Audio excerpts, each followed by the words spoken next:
My father spent 18 years calling me stupid and told everyone I'd never amount to anything. He started begging when he found out how much I was making.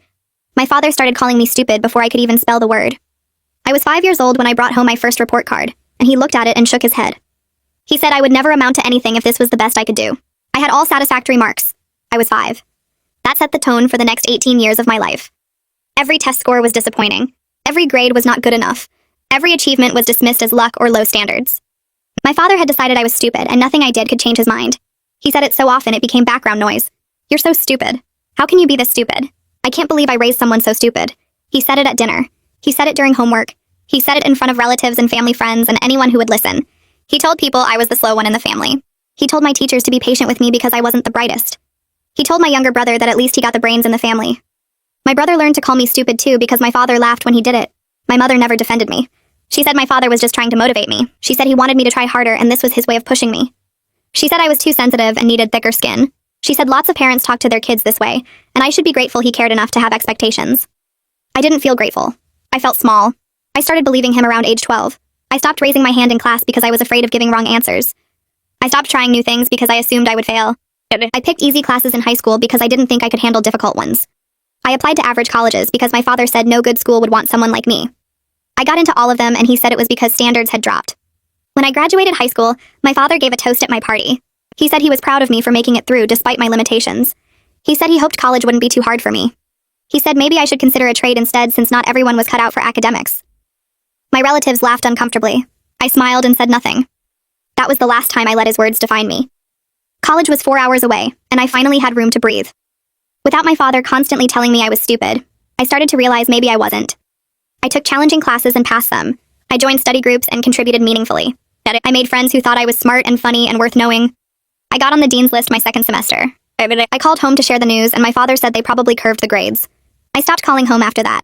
I graduated with honors in engineering. My father didn't come to the ceremony because he said it was too far to drive for someone who probably wouldn't find a job anyway.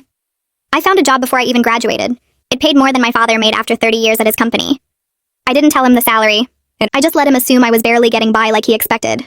For the next 5 years, I built a life completely separate from my family. I got promoted twice. I bought a condo in a nice neighborhood. I started investing and watching my savings grow. I dated someone who respected my intelligence and challenged me in good ways. I read books and learned new skills and proved to myself over and over that my father was wrong about me. He never asked about my life during our rare phone calls. He just talked about my brother who still lived at home and couldn't hold a job. He talked about his own problems at work and his health issues and his complaints about the world.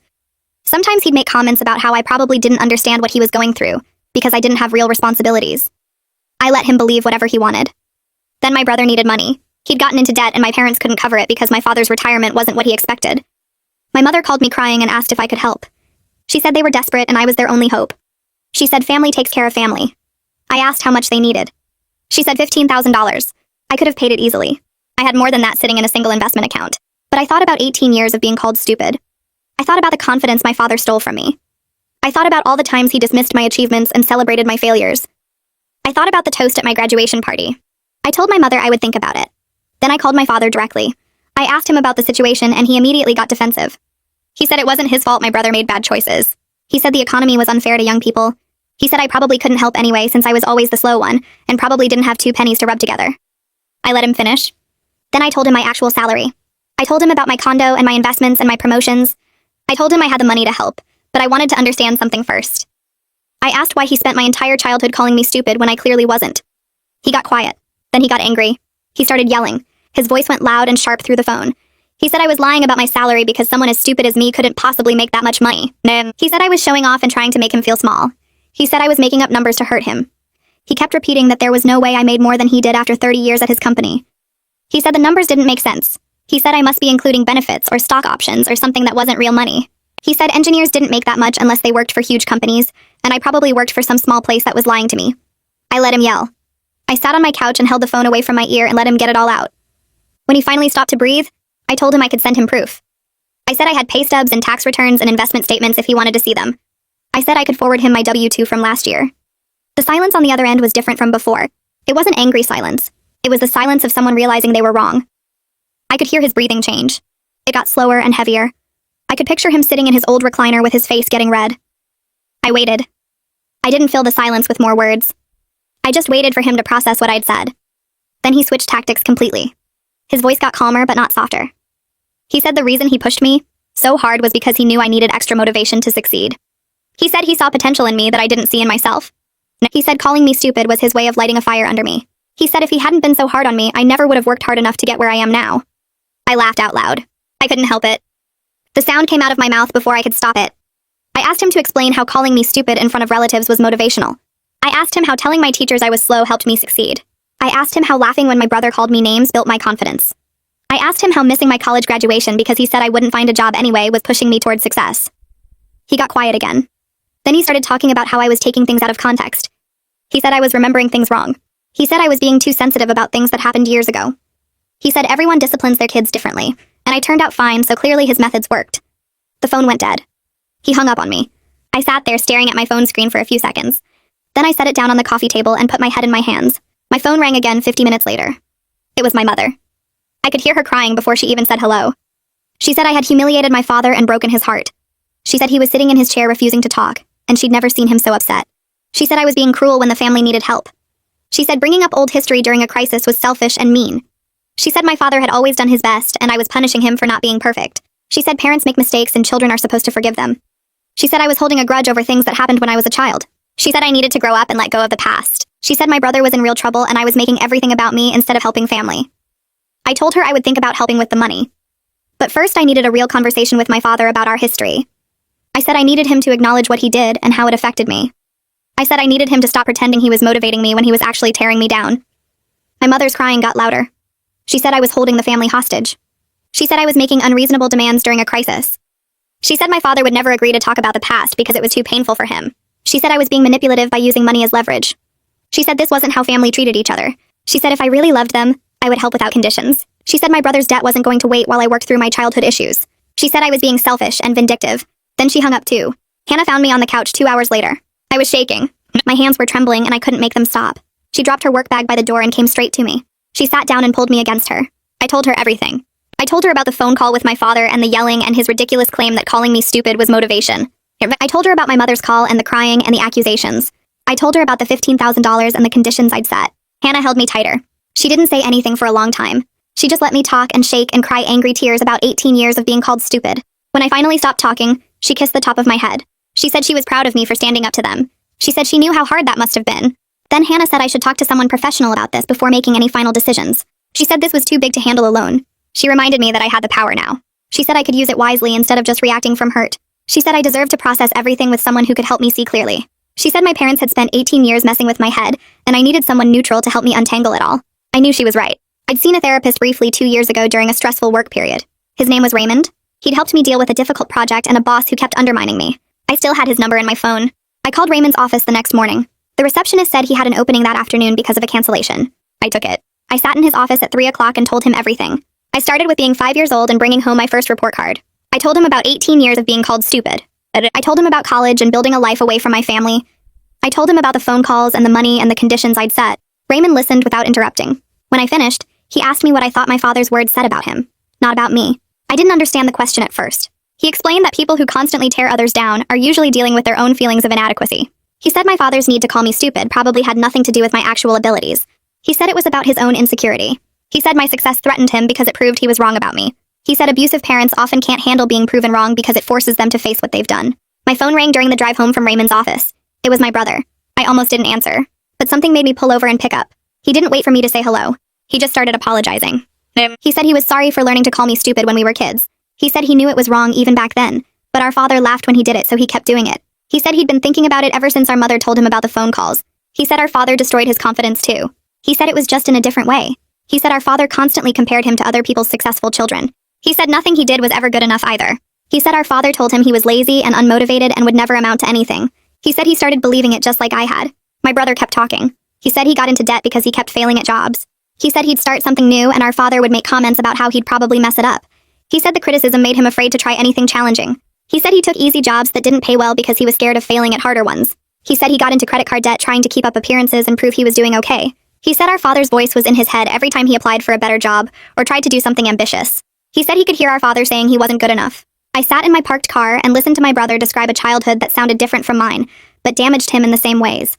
I realized we were both victims of the same toxic parenting. We were just broken in different directions. I was called stupid, so I worked myself nearly to death trying to prove I wasn't. He was called lazy, so he gave up trying because he believed he'd fail anyway. I asked my brother what he really wanted from me besides the money.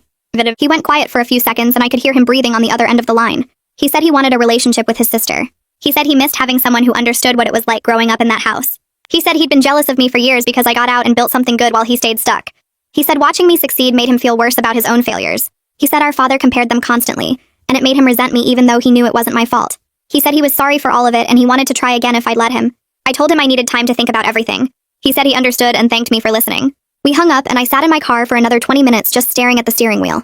The call started 3 days later. My mother's sister called first and said she heard about the family situation. She said blood is thicker than water and I should help without making waves. She said my father had his faults, but he was still my father. She said I'd regret it someday if I let pride get in the way of helping family. I thanked her for her opinion and got off the phone as quickly as possible. Then my father's brother called and said basically the same thing. Then my mother's cousin called. Then people I barely remembered from childhood gatherings started leaving voicemails about family loyalty and forgiveness. Some of them were pushy and made me feel guilty. Others were gentler but still pushed the same message. Help your family. Don't hold grudges. Everyone makes mistakes. Be the bigger person. I stopped answering calls from numbers I didn't recognize. But not everyone took my parents' side. My mother's younger sister called on the 5th day, and her tone was different. She asked if I was okay first instead of launching into opinions about what I should do. She asked if I wanted to talk about what happened when I was growing up. I said I didn't know where to start. She said she remembered some of it and she was sorry she never spoke up. She said she tried once to tell my father he was too hard on me, and he stopped talking to her for 6 months. She said my mother begged her to apologize and keep the peace, so she did. She said she regretted it now. Then she told me something I never knew. She said my father's dad treated him the same way. She said my grandfather called my father worthless and said he'd never amount to anything. She said the verbal abuse in our family went back at least 3 generations that she knew of. She said my grandfather learned it from his father who came from the old country where that kind of treatment was normal. She said it was a cycle that nobody ever broke. She said my father probably didn't even realize he was repeating what was done to him. She said trauma gets passed down like eye color or height unless someone stops it. I thanked her for telling me and said I needed to process it. She said to call her if I needed to talk. She said she was proud of me for standing up for myself. I called Raymond and got an appointment for the next day. I told him about my aunt's revelation and how it complicated everything. I said I understood now that my father was damaged too. I said maybe he couldn't help how he treated me because that's what he learned. Raymond let me talk for a while and then he asked me a question. He asked if understanding where my father's behavior came from changed what it did to me. I said no. He said that was the right answer. He said understanding trauma and abuse patterns is important for context, but it doesn't erase the damage or excuse the behavior. He said my father had choices every single day about how to treat me. He said my father could have recognized the pattern and broken it. He said my father could have gone to therapy or read parenting books or talked to other parents about better ways to motivate kids. He said my father could have apologized the first time he saw how his words affected me. He said my father chose not to do any of those things for 18 years. He said understanding why someone hurt you doesn't mean you have to accept continued hurt or enable their refusal to change. He said I could feel compassion for my father's trauma while still protecting myself from his ongoing toxicity. He said those two things weren't contradictory. I felt something settle in my chest when he said that. I'd been feeling guilty about my anger once I learned about my grandfather. But Raymond helped me see that my father had agency and choices, and he chose to continue the cycle instead of breaking it. My father called 2 weeks after our last conversation. I almost didn't answer, but curiosity won. His voice sounded different when I picked up. He sounded tired. He said he'd been thinking about our conversation, and he wanted to talk. He said maybe he was too hard on me sometimes when I was growing up. He said he didn't mean to hurt me, and he was just trying to prepare me for a tough world. He said parents make mistakes, and he did his best with what he knew. I waited to see if he'd say more, but that seemed to be it. I asked him if he remembered the toast at my high school graduation party. He said he remembered being proud of me for graduating. I said that wasn't what I asked. I said I asked if he remembered telling a room full of people that I made it through despite my limitations. I said I asked if he remembered suggesting I skip college for a trade because I wasn't cut out for academics. He got quiet. I kept going. I listed other specific memories.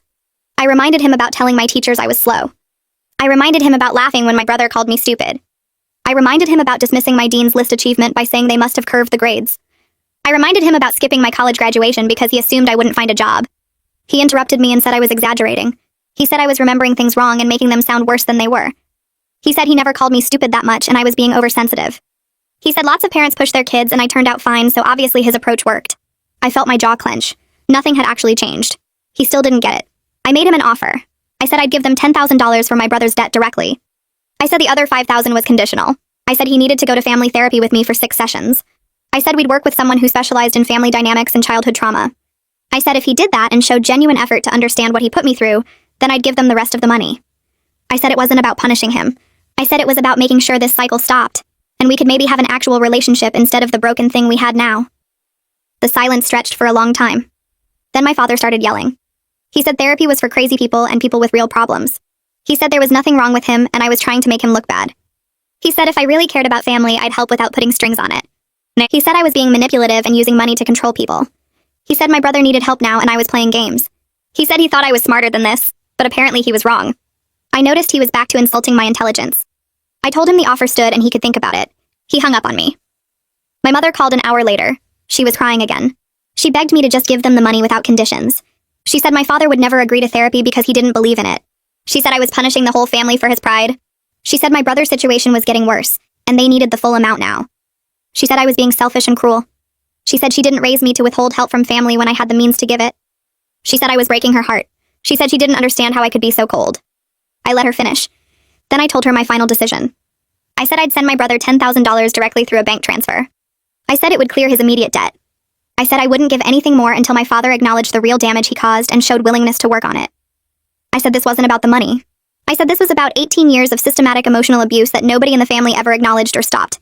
I said I was done pretending it didn't happen just to keep the peace. My mother called me selfish one more time and hung up. I opened my banking app and set up the transfer to my brother's account that same night. I added a note in the transfer memo field. It said I loved him and wanted him to get help for himself, not just because the family needed money. The confirmation screen showed the $10,000 moving from my account to his. I took a screenshot and saved it. My brother texted me 20 minutes later. He said thank you and that he knew this was hard for me. He said he'd been thinking about therapy for a while but was too scared to start. He said knowing I believed in him enough to help gave him the push he needed. He said he'd already looked up therapists in his area and was going to make calls in the morning. I texted back that I was proud of him for taking that step. I meant it. My parents didn't contact me for 3 days after that. When my mother finally called, she didn't mention the money or the therapy condition. She just asked how I was doing in this fake, cheerful voice like nothing had happened. I kept my answers short and didn't give her anything real. She eventually stopped calling as often. My father never called at all. I started seeing Raymond twice a week instead of once. We worked through the anger and the hurt and the weird guilty feeling I had about setting boundaries with my family. He helped me understand that I was mourning something I never actually had. I'd been holding on to this idea that someday my parents would see me clearly and apologize, and we'd have a real relationship. Raymond said I needed to grieve that fantasy because it was never going to happen. Some parents don't change. Some parents can't admit they were wrong. Some parents would rather lose their children than face what they did. The grief hit me harder than I expected. I'd cry in my car before work or in the shower where Hannah couldn't hear. She knew anyway. She'd find me staring at nothing and pull me close without asking questions. She'd make dinner on nights when I couldn't function. She'd remind me that choosing myself wasn't selfish even when it felt that way. She'd tell me I was brave for breaking a cycle that had probably gone on for generations in my family. She never once suggested I should just give in and make peace with my parents. She trusted me to know what I needed. My brother called me 6 months later on a Tuesday evening. I almost didn't answer because I was tired and didn't want to deal with family drama. But something made me pick up. He sounded different. Clearer somehow. He said he'd been going to therapy every week since I sent the money. He said he'd gotten a job at a warehouse that wasn't glamorous but paid steady and had benefits. He said he'd been working on understanding why he couldn't hold down jobs before, and it came back to the same thing as me. Our father had convinced him he was worthless too, just in different ways. He said his therapist helped him see that our father's constant comparisons to other people's successful kids made him afraid to try anything because he knew he'd be measured and found lacking. He said he finally felt like he could breathe. Then he asked if we could have dinner sometime. Just the two of us. No parents. He said he wanted to build a real relationship with his sister instead of the broken thing we had growing up. I said yes. We met at a restaurant halfway between our cities 2 weeks later. It felt strange sitting across from him as adults, instead of as the roles our father had assigned us. He looked healthier than I'd seen him in years. We talked about our childhoods honestly for the first time ever. He apologized for calling me stupid when we were kids. I apologized for leaving him alone with our parents when I went to college. We compared notes on the different ways our father had damaged us, and realized we'd both been fighting the same war from different trenches. We agreed to stay in contact separate from our parents. We exchanged real phone numbers instead of just using the family group chat. We made plans to meet again next month. When we hugged goodbye in the parking lot, I felt something shift. I'd spent so long thinking I had to choose between my family and my peace. But I could have my brother without having my parents. I could build something new instead of trying to fix something that was always broken. I drove home feeling lighter than I had in months. I'd chosen my own worth over their approval, and somehow ended up with more family than I started with, just not the family I was born into.